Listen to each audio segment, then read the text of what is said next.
Haunted village part 3 में आप सभी लोगों का स्वागत है। अगर चैनल पर नए हो तो वीडियो को लाइक कीजिए, चैनल को सब्सक्राइब कीजिए। अब कहानी शुरू करते हैं। रोहन ने गांव को बचा लिया था या उसने बस कबीर को और ज़्यादा शक्तिशाली बना दिया था। जो भी हुआ, अब असली आतंक गांव के बाहर फैलने वाला था। अब कहानी शुरू होती है। सुबह का समय था। काली धनी गांव अब शांत था। ना कोई चीख, ना कोई साया, ना काला धुआं। लेकिन इस शांति के पीछे एक ऐसा तूफान छिपा था जो पूरे शहर को निगल सकता था, क्योंकि कबीर की आत्मा पूरी तरह मुक्त हो चुकी थी। अब वह किसी एक जगह से बंधा नहीं था। वह हवा में फैल रहा था और उसका पहला निशाना था रोहन। लेकिन रोहन कहाँ गया यह किसी को नहीं पता।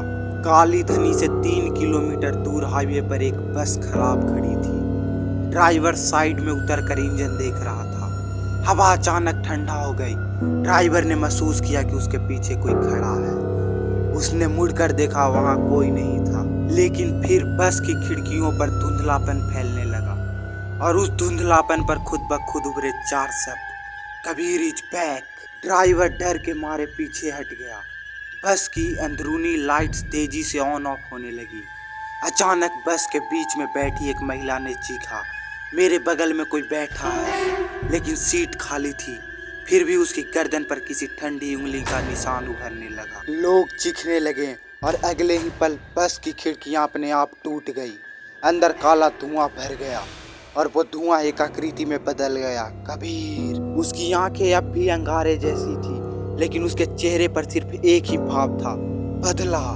शहर में एक अस्पताल में किसी का एडमिशन हुआ था, पूरी तरह घायल, बेसुध, और वह कुछ बड़बड़ा रहा था। नर्स ने डॉक्टर को बताया, सर यह खुद का नाम रोहन बता रहा है और लगातार कह रहा है, कबीर आ गया है, सबको बचाओ।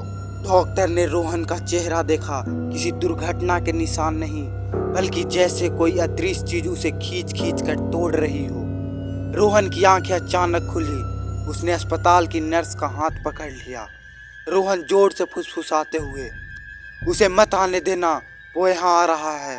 नर्स हक्की बक्की रह गई। अचानक अस्पताल की सारी लाइटें बंद हो गई और रोहन सिर्फ 2 शब्द बोल पाया, वो आ गया।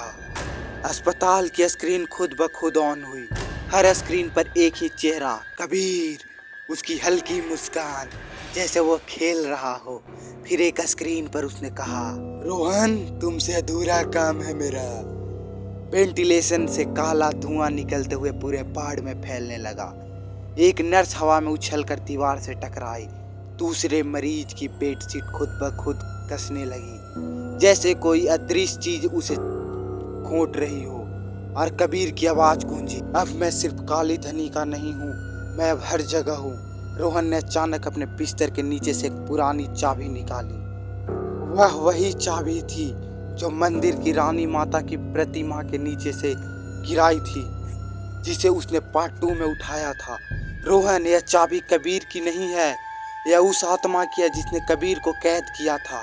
उसे एक बात समझ आई, कबीर को हराने के लिए सिर्फ रोशनी नहीं, उस दरवाजे को खोलना होगा जिसमें कबीर की असली आत्मा फंसी है। और वह दरवाजा काली धनी में नहीं था, वह था गांव के दक्षिण जंगल में, जहां कोई कभी गया ही नहीं। रोहन किसी तरह अस्पताल की खिड़की से भाग निकला, लेकिन कबीर उसका पीछा कर रहा था।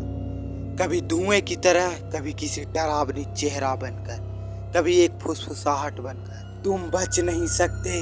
रोहन जंगल पहुंचा। जंगल की हवा असहज थी। पेड़ हिल रहे थे लेकिन हवा नहीं थी। पत्ते जमीन पर गिर रहे थे लेकिन आवाज नहीं कर रहे थे। जंगल के बीच एक काली कोठरी खड़ी थी, बिना दरवाजे, बिना खिड़की, बिना किसी निशान के। लेकिन जब रोहन करीब गया, चाबी अपने आप चमकने लगी और कोठरी का एक अदृश्य दरवाजा प्रकट हुआ। दरवाजा खुलते ही अंदर एक बेहद बड़ा अंधेरा कमरा था। बीच में एक पत्थर पर एक काला गोला ओआर भी रखा था। रोहन समझ गया, यही कबीर की असली आत्मा का स्रोत है। अगर इसे तोड़ दिया, कबीर हमेशा के लिए खत्म। लेकिन तभी कबीर प्रकट हो गया। इस बार उसका आकार इंसान से 3 गुना बड़ा, पूरा धुआं, आंखें खून जैसी लाल। उसने चिल्लाया, यह कमरा सिर्फ मेरी दुनिया है, यहाँ तुम कुछ नहीं कर सकते। कबीर का हाथ अंधेरे की लपटों में बदल गया और रोहन पर हमला किया। रोहन जमीन पर गिर गया, लेकिन उसने चाबी को कसकर पकड़ा। चाबी अचानक आग की तरह चमकने लगी और रोशनी अंधेरे को काटने लगी। कबीर दर्द से चिल्लाया, नहीं। रोहन चाबी उठाकर उस काले ORB पर जोर से मारता है। पहली बार कुछ नहीं हुआ। कबीर हंसा, तुम कमजोर हो रोहन। दूसरी बार रोहन ने पूरी ताकत लगाई। इस बार ORB में एक दरार पड़ी। कबीर चीखने लगा, दीवारें टूटने लगी, अंधेरा झटके खाने लगा। रोहन तीसरी बार पार करता है, ORB फट गया। एक बड़ा विस्फोट हुआ, दुनिया सफेद रोशनी से भर गई और कबीर हवा में टूटकर गायब हो गया, या शायद कहीं और फैल गया हो। सुबह हो चुकी थी। रोहन बेहोश पड़ा था। वह मुश्किल से उठा और देखा कोठरी गायब थी, जंगल समान हो चुका था, लेकिन जमीन पर एक लिखा हुआ संदेश था, यह अंत नहीं है। और उसके नीचे कबीर। रोहन की रगों में ठंड दौड़ गई। आसमान में काला बादल घूमने लगा, जैसे कबीर अब पूरी दुनिया में फैल रहा हो। स्क्रीन काली,